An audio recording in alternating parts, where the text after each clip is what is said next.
Greetings, humans. You have entered the Command Zone, your destination for all aspects of Elder Dragon Highlander.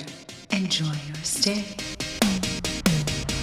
Woohoo! Hey everybody, how's it going? You are listening to The Command Zone, your premier destination for all that EDH Commander stuff. I'm your host, Jimmy Wong. How's it? It's Josh Lee Kwai. And today we're going back to the Archetype series. All right. Woohoo! The very popular Archetype series. Our Very token, popular. yeah, our token episode was popular. Also, we're speaking from the past. We're speaking from the past, but you're gonna hear this in the future. So we're in the future. Yeah, normally we record this show the Thursday before the week of the show releases, so we record on Thursday and then we release two shows, Tuesday and Thursday. However, Josh is currently out of the country. Right now, I'm probably drinking some sort of Asian cocktail with my feet up on the balcony of our cruise ship. Dang. That's what I'm assuming Wow. I'm doing. Reading a book that was recommended to me by the listeners of the show. I just lost all inspiration to continue the show. I just want to do that. Oh my gosh, it sounds amazing. So we're recording a bunch of episodes in advance. So if we miss out on something major happens between now and then, like the zombie apocalypse starts, and we don't make a ghoul caller Gisa joke or something. This is why, because we don't know about it yet. Yeah, we don't know about it yet. Yeah. We do know about it. We just haven't gone back and recorded. We also don't know what to name this show. So Josh said last week it was Token Talk, TT. It was nice, got a little alliteration in there. Yeah, so Venerable Voltron. You almost said Vanilla Voltron. Yeah, that one sounds bad. Yeah. Viable Voltron? Viable Voltron, but yeah, she's like, yeah, it's viable. Voltron vocab, but then it just sounds like we're taking a test. Voltron Vacation. Yeah, well, it's because you're on vacation. Yeah, exactly. Oh my That's why gosh. that appeals to me. If you guys can think of a better title for this, we'll totally go back and retrofit all of it with your title. So leave a comment if you have a better V word that goes with Voltron. How about, could you do it not V, so it's like Voltron Conversation? Oh, Voltron Convoltron. It just goes on forever. Yeah. It gets stuck in an infinite loop. Like, no. Hey, it's EDH. We go infinite sometimes there you on go. accident. Whoops. I just went infinite on accident. That's hilarious. So let us know if you guys have a better name for today's show. Our show is on YouTube. If you guys listening do not know that, we're on it now. We get like the video version of the show up minutes after. Yeah, sometimes it's at the same time. It's rarely a little bit after, but Yeah. same day. We get quite a decent amount of views there. We're trying to get our subscriber numbers up. Just, again, for the same reasons we want iTunes reviews and all the exposure for the show. It just brings more eyeballs, which brings more sponsors and more prizes to give away, and just makes us look better in the eyes of wizards. It helps everybody. Yeah, and what can we say? We want to get our sub count up enough so we can ask the Manosaurus and Tolarian College if they want to maybe collab. Oh, maybe that was... Yeah, because they would never collab with us otherwise, Never. except for the other 4 or 5 times they've already done it. Yeah, exactly. So check it out. You can go to youtube.com/The Command Zone Podcast and see all our videos there. And of course, there's card images and all that good stuff.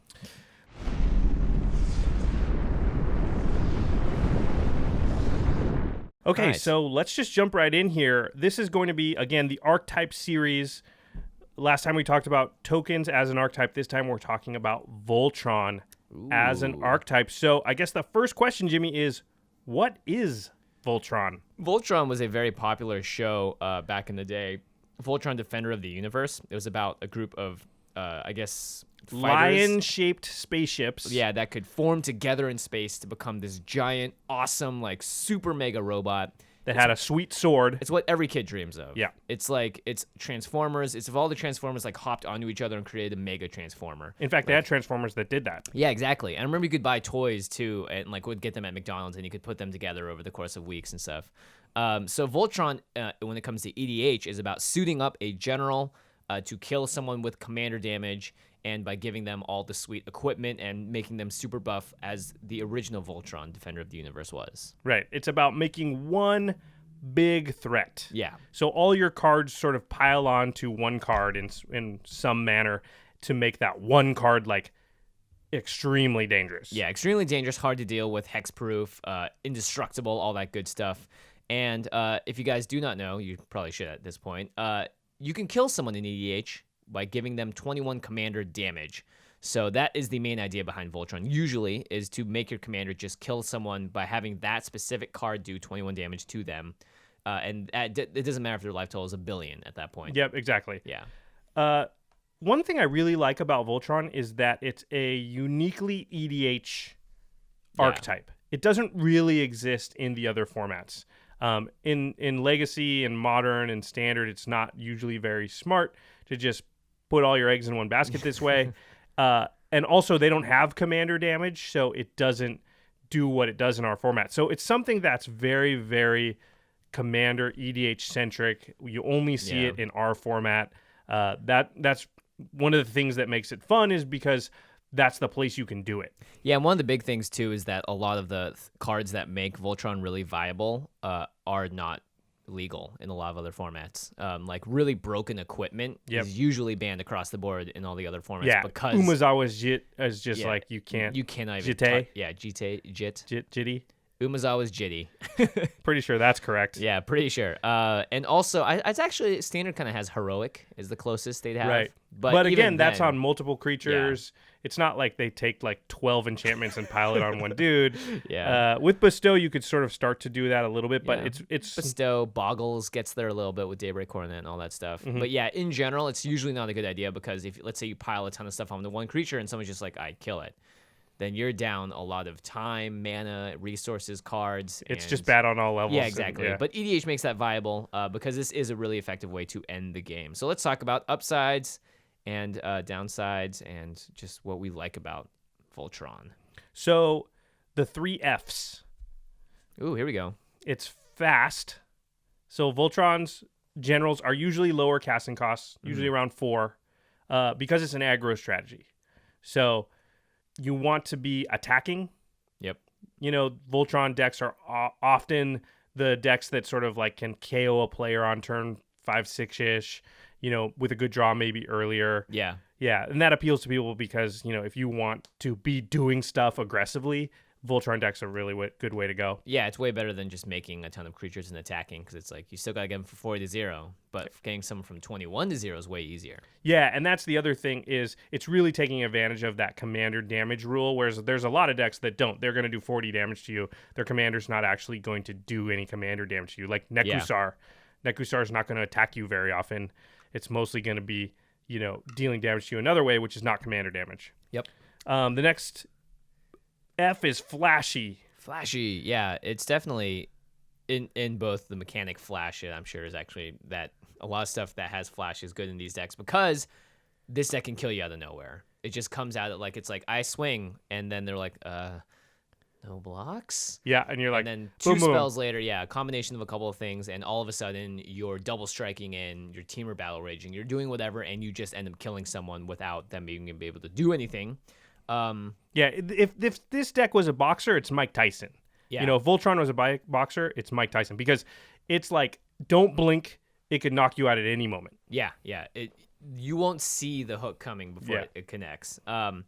It's definitely flashy, and your commander is the main part of your deck, which I think is really appealing to a lot of players as well, because if you're building around those colors, the color identity of your commander and the ability of the commander, having your commander be the one that's going to end the game for you is really cool too. And I think the tuck rule change really helped this deck a lot, because you're right, Voltron decks are very commander centric.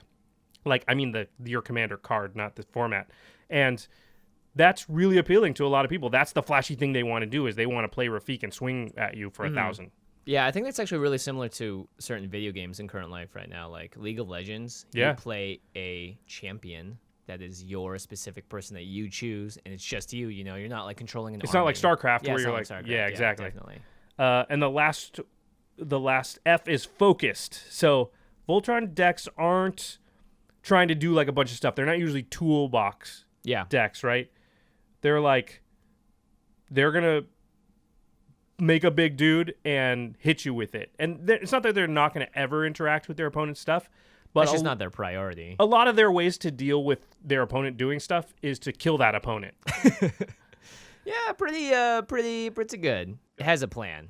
Yeah. That's what you're saying. Yeah. It's a very simple plan. And you wrote it's not just a good stuff deck, and that's true. It's not trying to sit there and be like, I'm going to tap these things to untap this, make this mana, and draw 5 cards and gain 2 life. Yeah, it's not about like, and I'm going to recur this from my graveyard 4 times and accrue value over time. And no, it's like, my dude has 27 power. He swings at you. Yeah, what are you going to do? Yeah. Oh, right, unblockable. Yeah. Okay, good, game over.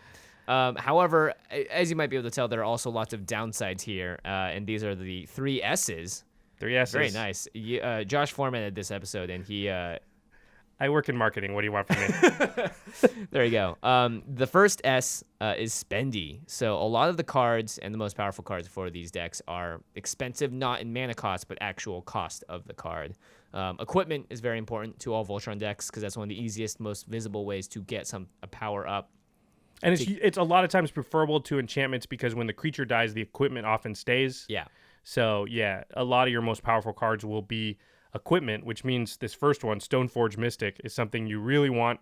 But, man, that card's expensive. Yeah, because it's really cheap to play. You can play it on turn 2 and get any equipment out of your deck that you want.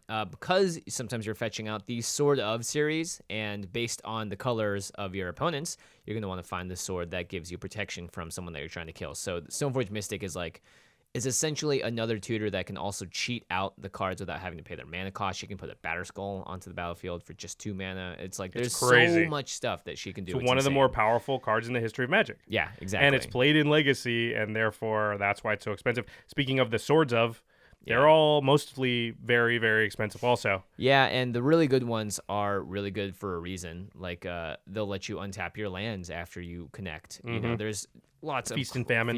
Yeah, They let you draw cards. They make opponents draw cards. They do crazy things.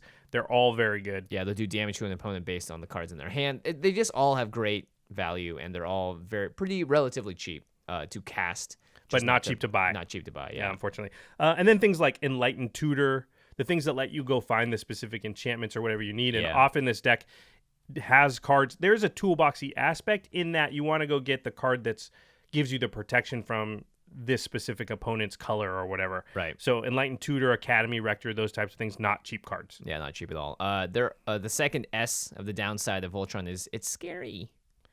These are the generals that get listed the most often, I'd say, as far as because they even call it the Rafik problem. Right. The Rafik problem, if you haven't heard, means the problem that when I play this commander, before anything's happened in the game, people just see Rafik in my command zone. I'm already the number one target because Rafik himself is scary. Yeah, it's not like playing a 5-color deck where no one knows what the deck's about. Rafik is terrifying, and he's one of those generals that can KO you on turn 4 or turn 5 if you're not careful. And that's why often people see it and they're like, well, I have to go against that player because my best chance to beat Rafik is to grind my heel into him early. Yeah, and not just you. Like, everyone at the table will gladly find a first target to focus on.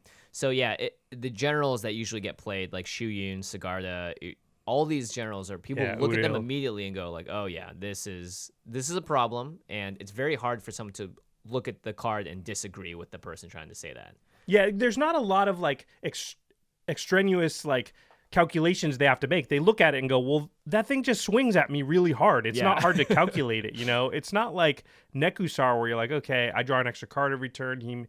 He does damage to me. That's going to take, well, according to right now, my clock's 20 turns. Not that bad, you know? Rafik is like, oh, he kills me in 3 hits. Yeah. It is very blatant what a lot of the Voltron commanders do, which is smack face. One nice thing you can do, though, is if you are not the Voltron player, you can team up with them and point them in the direction you want them to go. Well, that's something I'd say when there's 4 players. Mm-hmm. You know, if you're playing Rafik, you can often be 3v1 sort of by default because they're scared of your general. But if one of those other 3 players is smart, it's better to be maybe on your side pointing you at those other 2 guys than it is to be the third wheel in an alliance that's already formed. So use your politics. Yeah, definitely use your politics. The third S of the downside of Voltron is Solo, Han Solo. Yeah, you're on your own, buddy. It's not that you as a player are on your own. It's that your commander is often on their own. Yeah. It's like eggs, meat, basket. Just, we're going all in. There's no plan B. We are my general. I'm going to suit him up or her with a ton of stuff, and I hope they get there. Yeah, and it is a little sucky sometimes because it is easy to just get rid or counter the general that's causing the problem. So it's easy to get set back with these decks for sure. Yeah, if you don't play and sequence right and get sort of decent draws, it can be hard to sort of keep that general out there. Yeah, definitely. Especially, you know, often you can KO one person, but it's the next 2 that are hard because they've had the time while you're taking out that first person to get ready for you. And it's a lot harder on turn 8, 9, 10 for Voltron to still be as effective as it is on turn 5, 6, 7. Yeah, it's way harder also to be one Voltron player in a group of 3 other control players, for instance. Like, you're going to have a real bad time. But if everyone's aggressive, then you're in for a very different game, and it might come out in your favor totally. So, lots of ups and downs here.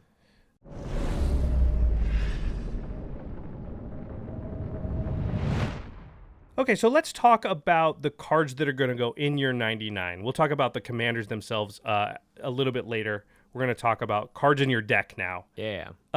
There are 3 things that all Voltron decks need, similar to how token decks needed token generation, token pumping, and exploiting the tokens. Voltron decks have sort of 3 categories that their cards generally fall into. We're not going to talk about card draw, mana ramp, things that are in every deck. Right, those are, of course. Of course, you still need that stuff. Don't forget it. This is the stuff that's unique to Voltron decks, or maybe not completely unique, but these are the pillars upon which the Voltron deck is built. Yeah, definitely. So the first category is Evasion. Ooh, so why is evasion important? Well, when we mean evasion, it's not like they're dodging damage. We're saying you need to find ways to get your damage in. Right. Your creature evades blockers. Yes. So this is incredibly important because this is, in general, the way that you're going to be able to kill someone else is by being able to get your damage through. Because otherwise, they stick a 1/1 token in front of your general, and if they don't have trample, it doesn't matter. Yeah, or they just chump block with Mole Drifter, which they already drew 2 cards off of, so who cares? Yeah, you need a way to guarantee that your general hits them. Yeah. Because the worst thing in the world is I pile and I make my general like be able to hit for 27 damage, but doesn't matter. They can block with their 2/2. Yeah, so some great cards. Whisper Silk Cloak gives your guy Shroud and also the ability to be unblockable. Yep. Pretty good. Rancor is an incredible enchantment because it's one that gets around the bad parts of being an enchantment, which is it finds a way to return its way to your hand. So every time Rancor is put into the graveyard, you put it back into your hand.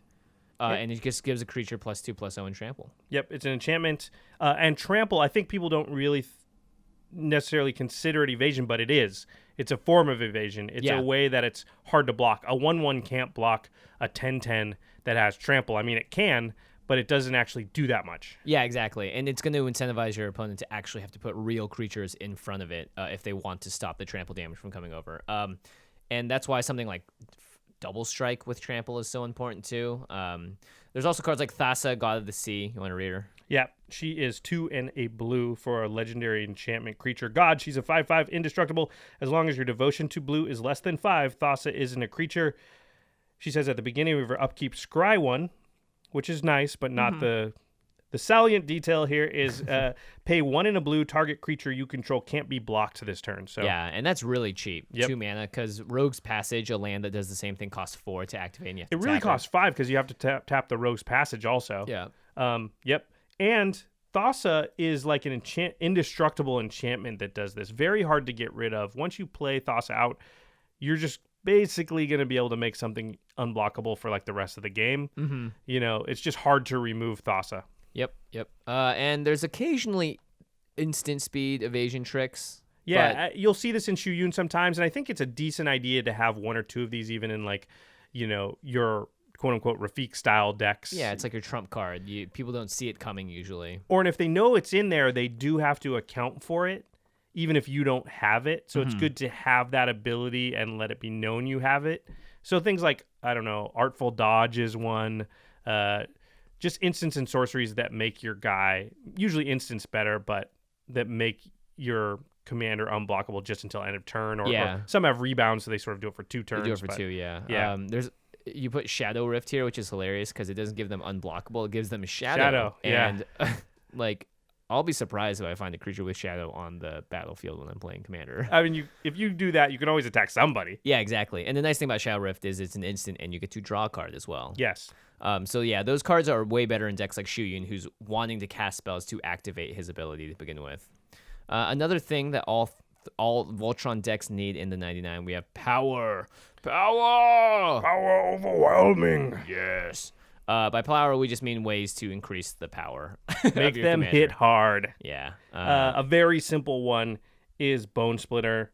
It was in the first Modern Masters. It's an equipment. It costs 1 to put out. It gives +2/+0, and it costs 1 to equip. So super cheap for a pretty decent power boost. It's not the greatest card. I'm not saying it goes in every Voltron deck, but this is sort of a flagship type of card. Yeah, definitely. Just bumps power. It's cheap. Yep. Eldrazi Conscription is probably like the biggest, baddest enchantment or you could throw on something. It costs 8 mana, but enchanted creature gets +10/+10, trample, and Annihilator 2. So this is like a way to just be like, hey, I have 8 mana. If you can't deal with this now, guess what? Game's over, because +10/+10 is huge. And it has trample and Annihilator 2. So you're basically, I mean, this is, I'd say, probably the highest risk play is using an aura on a creature, because if someone removes the creature in response, if it's not already hexproof or shrouded, or actually you couldn't do this if it was shrouded. Yeah. If it wasn't already hexproof, then it would just disappear. So Eldrazi Conscription is great, but dangerous. But if you land it, somebody's dead. Oh, yeah, definitely. They are gone forever. The next one on the list is, we mentioned earlier, it's Umezawa's Jite. It's 2 mana for a legendary artifact equipment. It says, whenever equipped creature deals combat damage, put 2 charge counters on Umezawa's Jite. Remove a charge counter, and you can choose one of these. Either equipped creature gets +2/+2, or target creature gets -1/-1, or you gain 2 life. And then you can equip it at a cost of 2. This is insane. It's banned in every format, except for EDH. Is it banned in Legacy? It's definitely banned in Modern. I don't know. Who knows? It's really good because the remove a charge counter ability is at instant speed. So you can do it whenever you want in response to something to give your creature +2/+2, or to just kill another creature by giving it -1/-1, or removing multiple counters to give it -2/-2, etc., etc. It's great with Rafiq because Rafiq's ability has double strike in it. And double strike is incredibly powerful with the GTA because it's not deals combat damage to a player, it's just combat damage. So if Rafiq just hits something twice, you're going to put 2 charge counters on it. And you can actually hit someone with first strike damage and then remove a charge counter because the first strike damage goes there before the actual combat damage happens. So there's a lot of tricky things you can do with the GTA. It's a very good card. For that reason. Anything that's banned in its format which it's banned in Modern, I just checked, is going to be it's like Skull Clamp, right? Which is one of the most powerful cards in EDH. This card is just bonkers broken. Yeah, and it would just completely morph the set. I mean, the format if it was legal in Modern. Yeah, for sure. Every deck would have to play it. It's kind of crazy. Some instant it's and legal sorcery. In Legacy, just so you guys know. It is, yeah. Because Legacy's has lots crazy. Of, there's some other crazy stuff. So as far as instants and sorceries that fit into the same category, it's just your basic pump spells like Brute Force. Yeah. Even Become Immense is a big one you wrote down, which I like. These are just spells that give +X, +X, +5, +5, +7, +7, +3, +3. Again, it's nice to have a couple of these in a Voltron deck just so they have to calculate it. They have to know, like, man, Rafiq's coming in, and according to the math I see on board, I could take a hit or 2. But if they have Brute Force, all of a sudden I'm taking 6 more and I'm just dead. Yeah, and a lot of times these Voltron decks do have that problem where it's like, oh, if I could just get a tiny bit more damage in, I would just completely close this game out. Yep. And even though you're essentially using a card and putting yourself at card disadvantage, if you're able to kill a player because of that card you played, then it's totally worth it. Yeah, so I like having that option just a little bit. Let's talk about... We'll pause here because there is one more category that all Voltron decks need. But within the power category, we wanted to stop and talk about the magic number. So 21 is the magic number. It's the number at which that amount of commander damage to a player kills them, knocks them out. Yep, and specifically damage from the card that is your commander in the game. So even if it's flipped upside down... Yeah, if it's manifested... It still counts as commander damage because that card is special. It glows. You can't tuck it into your deck, etc., etc. Yeah, if they Ixodron it, it still will deal commander damage. This is a very important thing, and the number 21 is something I want you to think about when you're building your Voltron decks and you're playing them.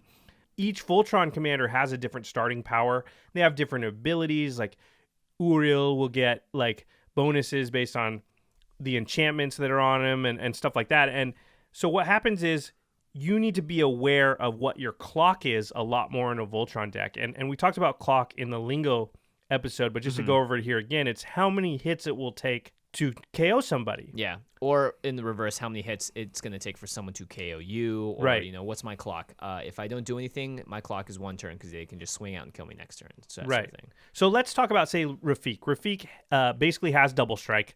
I won't read the whole card, but so Rafik is a 3/3. So he basically hits for 6 on his own. Well, on his own, he has Exalted. Oh, so right. He So hits he's for a 4/4. So he's hits an for 8, yeah. Yeah. So that's a 3-turn clock because he's going to get hit for 8 3 times. That's 24 damage. You're dead. Yep. Now, if you put Bone Splitters on him, now he's hitting for 12 Yeesh. because he gets 2 extra power and he has double strike. This is a 5/3, so he hits for 6/4, and so he hits for 12. 12, and that's a 2-turn clock. But Yeah. if you gave him just +1/+1, now he's hitting for 10 and then 20. and then it's still a 3-turn clock, right? Yeah. So getting him to 10 power doesn't actually help you that much. You need to get him, getting him to do 10 damage a turn doesn't help you that much. You need him to get him above 10 damage per turn to lower the clock by 1. Yeah. So keeping track of this math and thinking about what the power of your commander is important for the cards that you choose and how much power you want to pump them by. Because, like I said, there's going to be these thresholds. Like, you want 7 because that's 3-turn clock. You want 11 because that's a 2-turn clock. Or you want above 21 because Just a that's single. a 1-turn clock. Yeah. And it's way more important, the turns in a Voltron deck, than it might be for like a control deck. A control deck can maybe give or take a turn or two. You know, being like, oh, I messed up. I'm a turn behind. It's okay. I have the ability to recover from this. Voltron, if you are hitting for 6 each time and you get up to 18 and you have to do it another time to kill someone, you're not going to be in a good spot because it just means that, what's the chances of you still having your commander on the board, someone having an answer by that point? You are running on your own clock, so you have to really make sure that you are able to kill someone in the right amount of turns. Yeah, in the quickest, most efficient way possible, because you're right, you'll probably still get that player that you're after first. Yeah. It's the third player down the line that you're also going to have to somehow KO to win the game.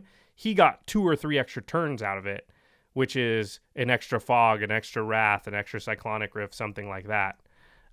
Yeah. So that's just something I wanted to mention. We wanted to talk about because to just keep in mind those numbers, 7, 11, 21. Yep. So make sure you guys know about that. The magic number 21 commander damage. All right. The final thing that all Voltron decks need: protection. And we've mentioned this just in passing already in the episode, but it should make sense. If you're trying to suit up one person to be just the most badass dudette on the field, you can't let them die. You need to protect them. You need to protect them because paying the commander tax on them and then having to wait if they don't have haste is really killer in a deck like this. And, you might lose all the enchantments on them, and also just suiting up the 2 or 3 equipments might be expensive. Yeah. Like, talk about clock. It will set you back, like, getting them killed once or exiled once or whatever can set you back, like, 3 turns, in which case you might not even be able to win at that point. Yeah, especially if your deck doesn't even have that many other creatures. So they can everyone can just sort of turn and prey on you because of your folly. Yep. So the first one in this category, we've talked about these 2 equipments in conjunction many times: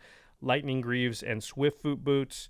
They both give haste, and then Lightning Greaves gives Shroud, and Swift Foot Boots gives hexproof. So. Yeah, and they're very cheap to equip and put down on the battlefield as well. And haste is a form of protection, I feel like. Yeah. It's not a form of evasion, but it's a form of protection, because if you think about it, what you're doing with haste is you're playing it and using it on the same turn, and so it's not as vulnerable as it would be if you played it, said go, and had to wait till next turn to use it. Yeah, exactly. And you can play something out of your hand and have, at the right time when someone's tapped out and be like, perfect. I know that they would not be able to deal with this if I played this earlier. Like, now that it has haste, or even just like, hey, I have enough mana to cast a 2-mana Lightning Greaves and my General, and it costs 0 to equip. So they don't even know that you have the ability to grant them haste, so they may not be playing around it. So that's also why it's really important. Yeah, for sure. You want to read the next one? Oh, yeah. Shield of the Oversoul. Shield of the Oversoul is an enchantment aura that's 2 and not Boros, 2 and Selesnya, so it's green or white. I don't know why I said Boros. It's just my inner red in me. Enchant creature. As long as enchant creature is green, it gets +1/+1 and is indestructible. If its toughness is 0 or less, that means it does not get put into the graveyard. So like if you do 5 damage to a 5 toughness creature, it stays alive. It's indestructible. And as long as enchant creature is white, it gets +1/+1 and has flying. Whoa. pretty good. So it gives evasion, it gives a power boost, but most importantly, this card gives indestructible. Yeah. And it's for 3 mana, and a lot of the good commanders are green and white for Voltron. So this is like just one of those awesome includes in a lot of decks. It's also a $1 common. So that shows how good it is. I don't think this next one is $1. It's Mother of Runes. Mother of Runes, Mother of Dragons. Mother of Runes. Mother of Runes. She's Scottish, and if it's not Scottish, it's crap. Sorry if you're from Scotland. That's the best I can do.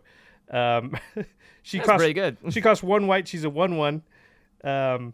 She's a... Sorry, I was going to do something else in Scottish, and then I decided against it. Like, my brain was like, start talking in Scottish, and the rest of my brain was like, stop doing that. Don't do it, Josh. She's a human cleric.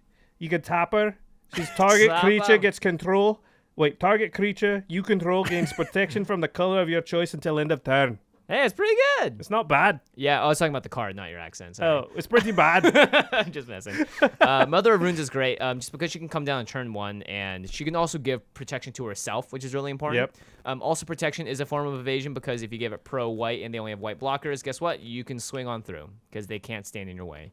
So she's really awesome. A lot of times somebody plays Mother of Runes, and then the next turn plays their commander, and you're like, uh-oh. Because I can't really take care of either one because they just tap the Mother of Runes and they basically counter my removal spell. Yeah, it's one of those situations where you have to get rid of the mother and the other creature at the same time. And if they have one thing that stops that, like a counter or whatever, then you're like, you have to team up with someone else essentially at that point. Then you're hosed. You're hosed.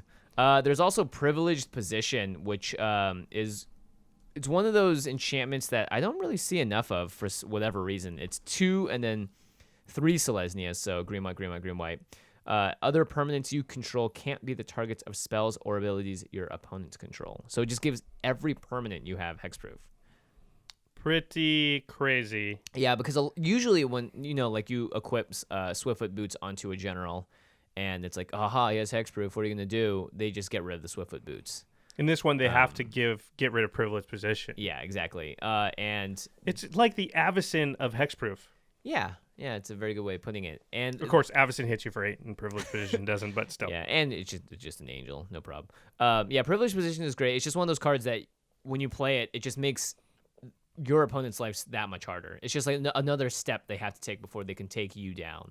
And that helps your clock because it gives you an extra turn, for example, to swing at someone and kill them before they're able to effectively stop your guy from coming in.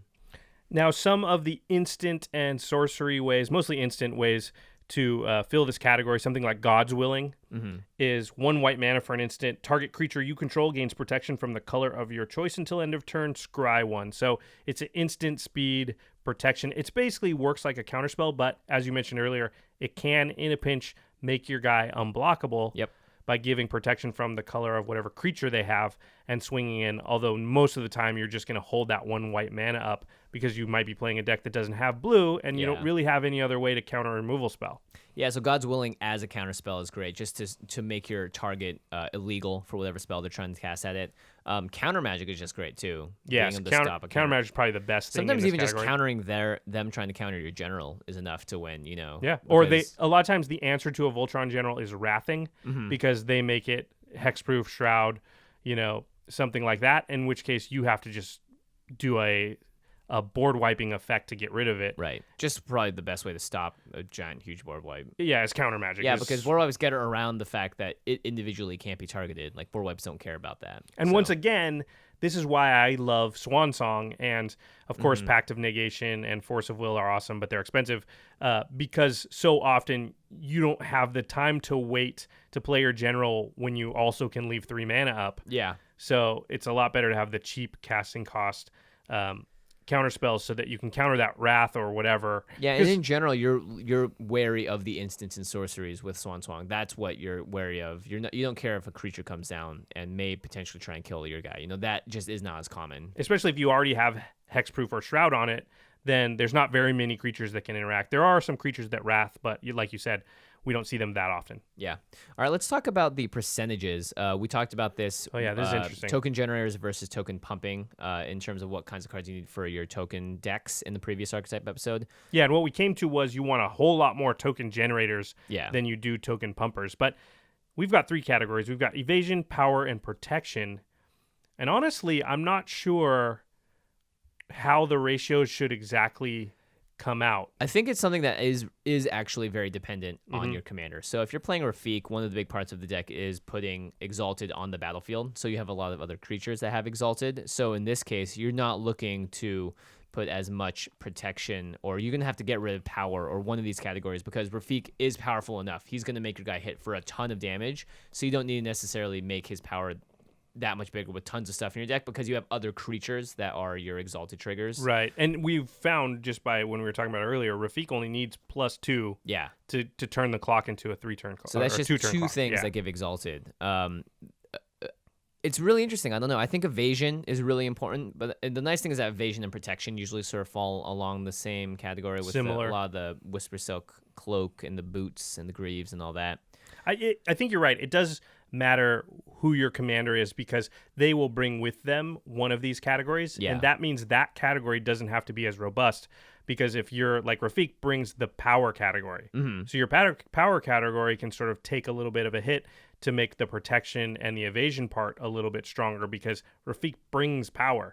But if your commander is bringing evasion and protection, then the power category needs to be beefed up. Yeah, that's why a card like Ural the Miststalker is so good, is because Ural is hexproof on the card and also gets plussed up based on all the auras that are on him. So I'm going to forever pronounce it Ural. Because with the Scottish accent? Uril. Also, like in Hawaiian, it would be Uril, because ukulele. Ukulele. Yeah, don't say uke, please. It's uk. I do say ukulele, and I started saying it as a joke, because I was like, haha, ukulele, and then someone was like, that's how you say it. Yeah. I was like, that's what I was meant to do. I get all the pronunciations wrong about everything, but ukulele is correct, I promise. Okay, good. Just need to know. Thank goodness.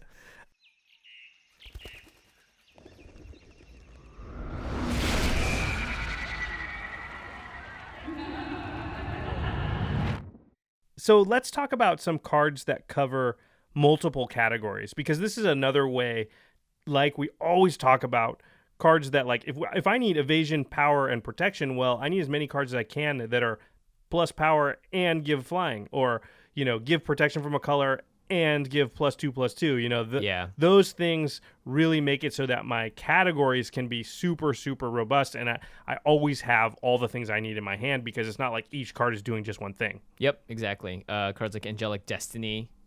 Some cards care if you have an angel on the battlefield. Enchanted creature gets +4/+4, has flying and first strike, and is an angel. And when the creature dies, you return Angelic Destiny to its owner's hand. So it is giving you the evasion of being able to fly over people's heads. Some cards matter if your card's an angel, and you just have the power there too. It's given tons of power. Lots of things. Plus, it's not going to be carded to disadvantage when they eventually destroy your commander, because it's going to go to the graveyard, then back to your hand. Yeah. So that's a great thing.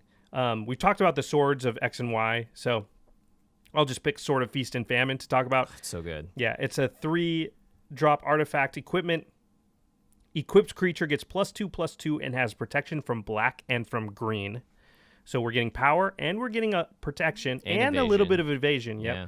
And then it says, whenever equipped creature deals combat damage to a player, that player discards a card, and you untap all lands you control. Hey. And its equip cost is 2. That's pretty good. Untapping all your lands is insane. It's a mini sort of Prophet of Krufix type effect. It's just like you get double lands on your turn. Just for that turn. Somebody discarding a card is fine. It's really like covering you in a many bases. Mostly it's like power, form of evasion, because black and green creatures will not be able to block, and protection, because black and green spells will not be able to target. Yeah. Another really simple one that was just reprinted in the Modern Masters set, Vines of Vastwood. A lot of Infect decks play this. It's just 1 green with a kicker of another green, so you can pay 2 green total. And target creature can't be the target of spells or abilities your opponents control this turn, and if it was kicked, it gets +4/+4. So it essentially, for the same mana cost as a Titanic Growth, gives it +4/+4 and also hexproof. Yeah, it's an instant, we should say. So it's sort of like God's Willing, except for it also gives them a huge power boost. Yeah, so it is doing the things you want to, because you can use it on defense, you can use it purely on offense, you can also just cast it to give it hexproof if you don't need to give it that power and toughness boost either, So a lot of flexibility with a really simple card. Rogue's Passage is another one we mentioned. maybe not the best one, but it only takes a land slot Yeah. in your deck. So I would say almost every Voltron deck wants Rogue's Passage. Every Voltron deck Yeah. wants it, yeah. Because it does, the opportunity cost is low. If you can't use it right now because you can't afford to from an efficiency standpoint, then you just tap it for mana. I should say Rogue's Passage, it taps for a colorless, or you tap it and pay 4 mana, and then it makes target creature unblockable. So it's kind of like a bad Thassa. But Thassa takes a spot in your deck, whereas Rogue's Passage And if you're not playing blue, you cannot play Thassa. Oh, good point. Really good point. Go. One of my favorite equipments, Sunforger, was also reprinted in Modern Masters recently. It's an artifact. It's 3-drop that costs 3 to equip. Equipped creature gets +4/+0, so already it gives a huge power boost.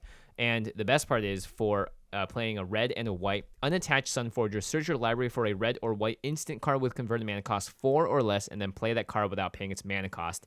Then shuffle your library. So a lot of really good options here come to mind. For one, you can search up God's Willing in a pinch if you need to make sure your guy doesn't get targeted. You can also just get a Path to Exile. Yep. You can get a ton of different red burn spells, and there's actually a couple of white counterspell-esque cards that kind of break the color pie a little bit that you can search up as well. It gives you a toolboxy aspect to the deck of being able to find an answer when you need it, which Voltron decks are sort of light on.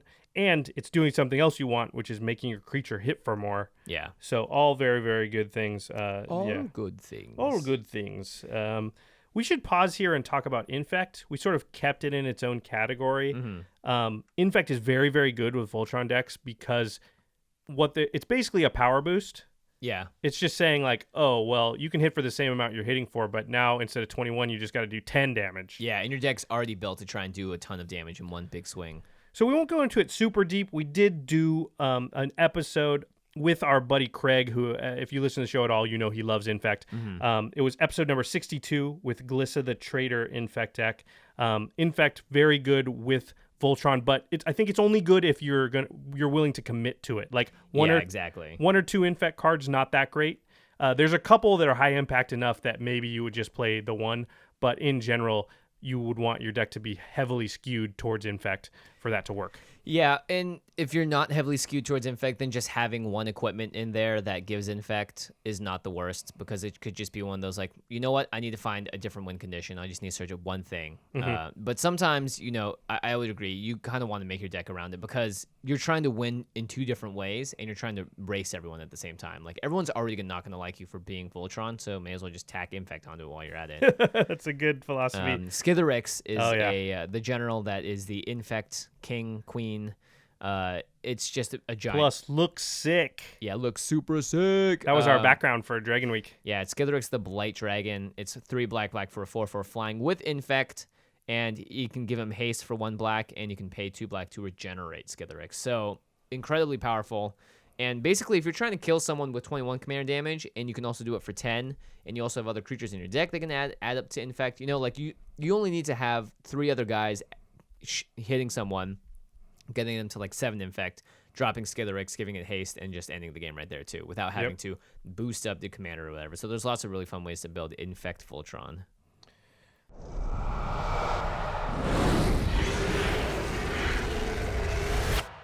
All right, let's talk about the exciting part, which is choosing your commander. Ooh. The commanders fall into about 3 categories similarly to the cards in the deck. The first category tonight. Yeah, the first category we're talking about is heavy hitters. Woo. So these are the guys that just swing hard.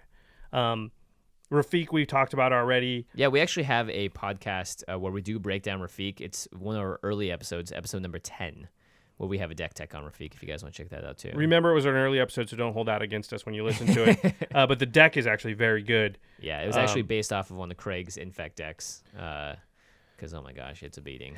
So Rafik is 1 and Bant, so that's green, white, blue.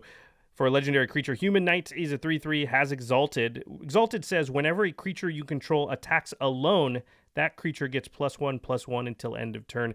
And like you were saying earlier, you often play Rafik with a lot of other Exalted creatures. Yep, and all those triggers stack up. So if there's 2 creatures with Exalted, it's going to get +2/+2 for attacking alone. And Rafik also says, whenever a creature you control attacks alone, it gains double strike until end of turn. What? So it's rewarding you for following along with the game plan of Rafik. Right. So often, most of the time, you just attack with Rafik, and he's attacking alone, and he has Exalted. So even by himself, he's a 4/4 double striker. Yeah. which is pretty good. Pretty hardcore. Yeah. Shu Yun does sort of the same thing. He's a 2 in the blue for a 3/2 legendary creature with prowess. Anytime you cast a non-creature spell, this creature gets +1/+1 until end of turn. And also, just like Rafiq is, whenever you cast a non-creature spell, you may pay red-white or red-white, so 2 total. If you do, target creature gains double strike until end of turn. So you can give Shu Yun double strike with one spell that's cast. You can turn him into a 4/3 with prowess and then double strike him up to 8. So he has a very similar idea to Rafiq, which is just get a ton of power out really quickly. And he only costs 3. Yeah. So and it's he can 2 in get the blue. It's not even like weird mana cost to get him out. Yeah, and the non-creature spell you cast could be an equipment. It's just, Yeah, exactly. He's mean. Yeah. I mean, as far as how fast he is. Yeah, prowess is very dangerous. The next category of commanders. Again, we got yelled at a little bit for not mentioning certain commanders in the token episodes. And yeah. We're not going to talk about every commander. We just can't do it. Can't do it. Yeah. There's just a ton. So we're just hitting the categories. So there's a lot of heavy hitting Voltron commanders. The next category is resilient threats. There's many more in this category, but we're going to talk about a couple. Sigarda, host of herons. She is host of bad dreams. She is really, really good, and I haven't seen as many Sigarda decks as I would think. She's 2 a green and 2 white. Weird casting cost. That's 5 mana for a 5/5 flying hexproof angel. Flying hexproof. So we've got protection, we've got evasion. So we're already Voltron-y. Yeah, it's a 5/5. Ugh. She has an ability which is pretty unique and also combats one of the best ways to fight a Voltron deck, which is why she's so strong. Spells and abilities your opponents control can't cause you to sacrifice permanents. That's insane. It's insane because Very one of powerful. the best ways to fight a Voltron deck is to just play an Edict effect or a Grave Pact effect, because often they only have one creature and it's hexproof and it's indestructible and it's unblockable. And you go, oh, everybody has to sack a creature. And none of those things stop the sacking of the one creature they've got. Yeah. Hexproof doesn't care. It's like you must sacrifice, like, poop. So Sigarda gets around that. And there have been so many times where I'm like, I've got him. Haha, they can't stop me. And I do something. And then the player's like, right. Except it says it right on the card, dude. Sorry. I'm like, dang it. Yeah, so Sigarda is great. Being able to fly for 5 in the air means you only need to add 2 power to get to that critical 7 power to just triple them. And she's already hexproof. Yeah, exactly. So all of a sudden, if you give her indestructible, all of a sudden, the only things that really get rid of her are mass bounce or mass exile. Yeah. Ugh, so tough. Uril, the Miststalker, we've talked about it a few times now. It's 2 red, green, and a white, and he can't be the target of spells or abilities, and he gets +2/+2 for each aura attached to it. So he wants to get suited up. Big time. Big time. Yeah, you just put a +1/+1 aura on him, he gets +3/+3 total because it adds with his ability. That's insane. He just gets massive really quickly, and he can't be targeted. That's probably the most important part to have a really good Voltron commander is have hexproof on the card. Yeah, if it's got hexproof on it already, you're already just starting ahead of the game. Yeah. Okay, so the last category that these Voltron commanders fall into is utility Voltron. So these are ones that can sort of play a little bit of toolbox. They can find answers. They can do interesting things. Bruna, Light of Alabaster, comes to mind. She is 3, 2 white, and a blue. Man, Voltron commanders have some weird casting costs. Yeah, definitely. So that's 6 mana total for a legendary creature angel, flying, vigilance, 5/5. Whenever Bruna, Light of Alabaster, attacks or blocks, you may attach to it any number of auras on the battlefield, not just yours, on the battlefield, and you may put onto the battlefield, attached to it, any number of aura cards that could enchant it from your graveyard and or hand. That's insane. There's so many things you can do. And this also just says, hey, I'm great for the late game. Because if those auras fall off, don't worry. Next time I'm out and I swing again, I'm going to just get them all I get back. them all. Yeah. She also just straight up takes any other auras that are on the battlefield. Yep. Just takes them from your opponents. Give me those. Yeah. Give me that. It's pretty crazy. The staff she has in her picture, I think, it looks just like the symbol for Evasion Restored. Oh, it does. Yeah. Oh, it does look like Evasion's I don't staff. know what the flavor is. Someone I have to don't fill know it anything in. about the story, but did Bruna and Evasion have a fight and somebody got the staff? Yeah, I guess so. Yeah, Bruna's insane. Very, very powerful. There's also Glissa, the trader, who we talked about with Craig. It's, again, one of those weird casting costs. Black, green, green for a 3/3 legendary zombie elf. First strike, death touch. Whenever a creature an opponent controls is put into a graveyard from the battlefield, you may return target artifact card from your graveyard to your hand. So it just has that utility of being able to get back stuff that may have gotten blown up, or even you have stuff that blows other stuff up, like an Oblivion Stone or something. You can get it back. That's great. Okay, one more. Thada Adele, Acquisitor. What's an Acquisitor? Someone that acquires, I suppose. That's a good one because she is a Merfolk Rogue, 2/2. She costs 1 and 2 blue, has Island Walk, so a form of evasion. Whenever Thada deals combat damage to a player, search that player's library for an artifact card and exile it. Then that player shuffles his or her library. Until end of turn, you may play that card. It's amazing. Well, and in this deck, you probably play a lot of cards that turn other lands into islands just to give her that evasion. Yeah, exactly. Yeah. Very interesting Voltron general, but can be super powerful also because you're basically getting card advantage. So that is a sort of more grindy Voltron strategy. We're talking about the general strategy for Voltron, but within that, you can definitely play like a Voltron-y control deck if you want. That's the wonderful thing about our format. You don't have to just go straight down what the stereotype is. You can tweak it to your own, play style. Yeah, and one thing to note is don't skip over the basics when you are tweaking it to your play style. You're still going to need the essentials. The ramp is really important in Voltron, especially because your general is going to probably end up dying once or twice throughout the game. Card draw is really important because you're playing cards that specifically put you at card disadvantage. It's don't forget the basics. A lot of times you'll see Voltron decks and they don't have any wraths because they're thinking, well, I don't want to kill my own Voltron, but the problem is games just don't go according to plan, and sometimes you're just behind. Yeah. And so if you don't have any wraths in your deck, sometimes there's just no way to catch up. So don't forget things like that. Don't forget removal spells, pinpoint removal. You'll still want to play Chaos Warp, Path to Exile, that kind of stuff. Yeah, you're going to need to be proactive in the game as well. Just because you're doing it with your commander doesn't mean that you should get rid of cards that will help you interact with the board in front of you that may be wrecking you. One enchantment can come down and completely hose your strategy if you don't, try and have something to at least deal with it. Something you brought up, which I think is really interesting and smart, is there's also cards that sort of change the game rules in your favor. So you're playing a deck that's going to play very few creatures, sometimes only one creature. So what are some cards that basically say you get rewarded for having only one creature? Yeah, Silent Arbiter, Caverns of Despair, Dueling Grounds. They all essentially say the same thing, which is they change the rules of the game so that no more than one creature, or two, I guess in the term for Dueling Grounds, can attack each combat, and no more than one creature may block each combat. So this also actually shuts down token decks if they're trying to go wide. It makes it hard for somebody to come back at you when you leave yourself open because you attacked with your one big creature. They can't quadruple block it to make sure they kill your commander. They can only block with one thing. It's a really powerful effect, and there's a lot of different cards that do this sort of thing. Actually, I don't think there are that many cards. Yeah, Silent Arbiter, Caverns of Despair, Dueling Grounds are all great examples of that. Very smart. Just anytime you're building a deck, that's something to think about. Is what else am I doing? Well, I'm only playing one creature. Yeah. Okay, what cards out there might reward me for only playing one creature? Pretty cool. I like that. One thing to talk about here I wanted to mention was that when you're playing the Voltron deck, I think your threat assessment has to be even better than most decks, because a control deck in general is going to have diverse answers. So they don't have to at all times be who's the biggest threat, They can sort of see it. Oh, that he played that. Well, now he's the biggest threat.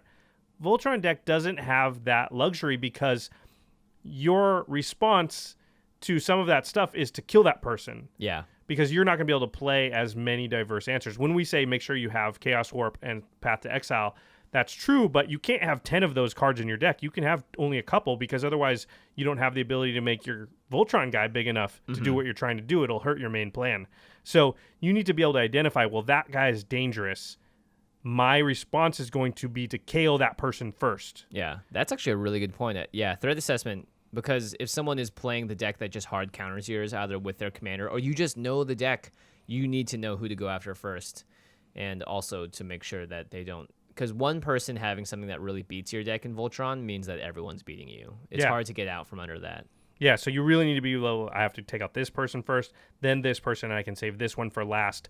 And a lot of that may not even have to do with cards. You may know the player, or it does have to do with cards. You know their deck, or it's just how they started out. You just need to be very aware of what's on the board because, again, your answer to a lot of threats is actually swing at them and kill them. Yep, definitely. All right, let's talk about how to combat this archetype. We've mentioned a lot of these already, but we just sort of go over them for the last part of this episode. Cheap instant speed targeted removal. We know about all these cards. Path to Exile, Swords to Plowshares, Chaos Warp, Utter End. Utter End is actually a card that is really good at doing this because it's permanent. It just gets rid of... It can, and in a worst case scenario, you can get rid of the equipment. You can always get rid of something, the enchantment, if you can't target the actual creature. So it does something. Chaos Warp's the same way. In general, if it says you can get rid of a non-land permanent, or in rare cases straight up permanent, it's a great card because it is getting rid of stuff that, like an enchantment, you can get rid of, and a planeswalker. We should also mention planeswalkers are another great card for Voltron decks because in general, like a lot of them will be able to buff up one specific thing to do something even better. Like Elspeth Knight Errant. Yeah, gives it flying +3/+3 and flying. Yeah, so very powerful. Building around your commander is a lot more intuitive in Voltron decks because you're just trying to like finely refine like the needle point of your deck to just go pop. It's just needle them. But when you're playing against it, we talked about the sandbagging episode. If you have Path to Exile in your hand, you don't necessarily use it on Rafik until you know Rafik's attacking you, or until they cast that spell that's going to make Rafik hexproof. And then you go maybe like, okay, in response, I zap Rafik with Path to Exile. And also, like, you can get that extra card from them, or at least a little mana when they go to equip it, except for Lightning Greaves, which costs 0, so you're whatever. Well, you're still sort of stopping their entire turn, because if their goal is to suit up one person and go at you with that, and you get rid of that thing, then they're kind of left with the option of recast their general, or... lick their wounds. And that's one of the things when playing against a Voltron deck is I don't try and defeat them. I try and slow them. Yeah. Because I know that if they're slowed, I'm favored in a longer game. Yep. So my whole goal becomes not how do I KO them, how do I blunt them, and then KO will come. Yeah, you're not trying to KO the deck that can KO you faster. You know, you're trying to you're playing the ropes, right? You're kind of holding them back. Yeah, you rope-a-dope. Yeah, rope-a-dope. Man, boxing analogies are so good. Yeah, especially for this. Edict effects, we talked about this. Effects that cause your opponents to sacrifice a creature, or you as well. Fleshbag Marauder. Crackling Doom. Shieldred. Grave Pact. Dictate of Erebos. Yeah. These cards can shut down Voltron decks hard. These cards can shut down decks in general. It's true. Because it's really hard to... It's like a weird mechanic that sits in that gray zone where it's hard to interact with. Someone saying you must sacrifice something. It's like, crap, well, I can't. Hexproof means nothing. Indestructibility means nothing. Right. So all that Only stuff. Sigarda means something. Only Sigarda, yeah. Counter magic. Just we so often. This is why counters are so strong. They really do answer such a diversity of threats that they answer the token deck and they also answer the Voltron deck. Yeah. That's why they're so good.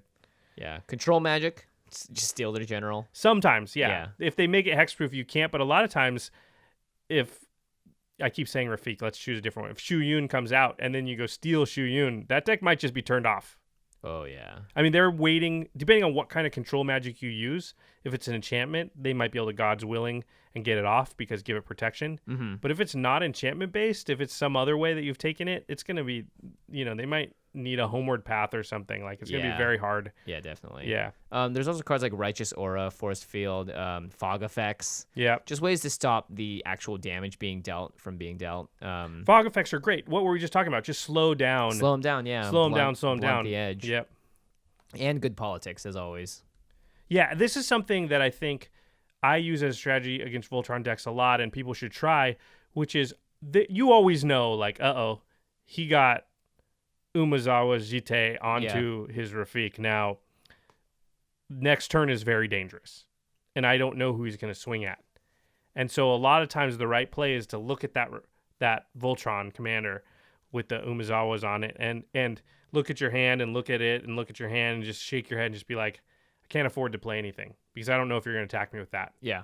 So I'm just going to leave and just say those things. And now they know well, he's leaving mana up because he's got some answer, because otherwise he'd play something because it's stupid not to. He could waste his whole turn. Yeah, exactly. Instead of just attacking, they're going to immediately, in terms of when they threat assess, like who has no mana open, that person is easily the best target. Because I can see everything they can do. Yeah, and if someone's like, I'm specifically holding stuff, don't swing at me, otherwise, you can if you want, but I'm just going to have to get rid of your general or whatever in response, then that person's more likely and much happier to not combat you because they'll have a better target and it will benefit them to make the game tilt more in their favor. And it's like Craig said, in Voltron decks play this way. They're the junkyard dog. Once they've got that jaw locked on that first victim, they have to take care of that victim and before they can move on, because the worst thing that they can do is sort of hit this guy, hit that girl over there, and hit this other player. And what did that do? Remember, we're talking about clock. We're talking about hitting this guy 3 times to knock him out. Well, if you just only hit him once and then you switch targets, your clock is all messed up. Yeah, and everyone also hates you now. So yeah, you're never going to win that game if you do that as a Voltron. Yeah, definitely.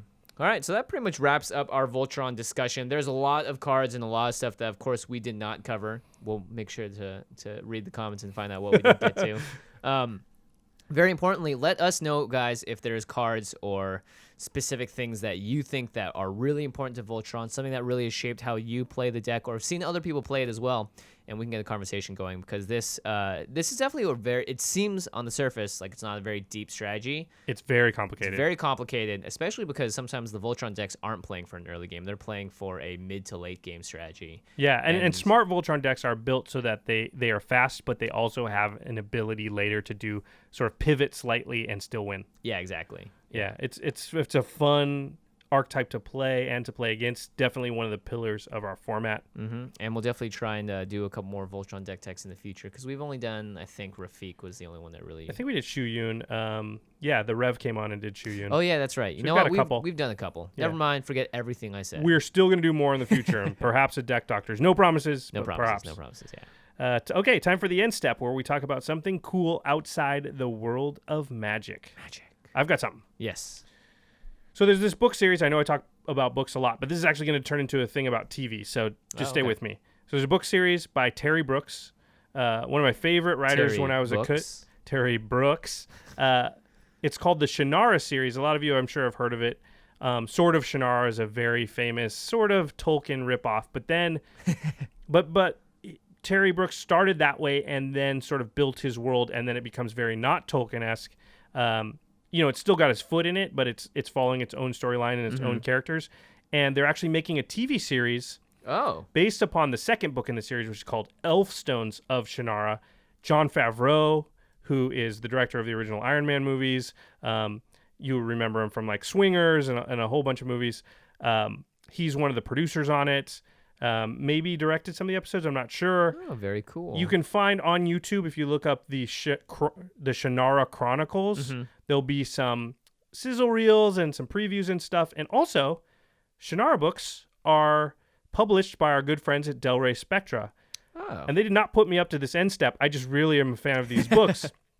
And I'm thinking, actually, now that I said that we can probably... I'll talk to our guy at Del Rey, but I think probably in the coming weeks we'll do a contest and we'll give away maybe Elfstones of Shannara, which is a great, great book. It's just about, big battles and big Tolkien-esque Middle Earth type of, demons and magic and all kinds of stuff that people that play the game of Magic will like. So anyway, check it out. Go on YouTube, find the Shannara Chronicles. It's really cool, and it's a TV series that's coming out soon. Yeah, it looks great. I'm sort of just browsing through the teaser trailer for it. I think that was spoiled at SDCC, and it looks really sweet. I'm always excited. I love fantasy. Yeah. Anytime someone does this sort of stuff, it makes me excited. I mean, we wouldn't play the game of Magic the Gathering if we weren't into fantasy. That's a very good point. Very good point. All right, our sister podcast is The Masters of Modern. You can find them at the MMCast or at rocketjump.com/the MMCast. They talk about all things modern with Ben Bateman and Alex Kessler. They know what they're talking about, and I've seen a lot of threads pop up on Reddit and stuff. People are like, hey, what podcast should I listen to? And they're up there when it comes to recommendations for Modern. So for sure, those guys have been killing it of late. I think really improving every single week, and that show's getting really, really good. Yeah. Our editor is Eli Cuevas. Special thanks to Geoffrey Palmer for the Living Card animations. You can find him at Living Cards MTG. Woo! All right, everybody. Thanks for listening. And we'll see you next time. Peace.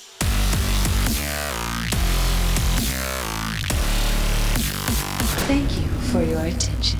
For further inquiries, send an email to commandcast@rocketjump.com or ask us on Twitter @JFWong and @JoshLeeQuai. See you later, alligator. Greetings, humans.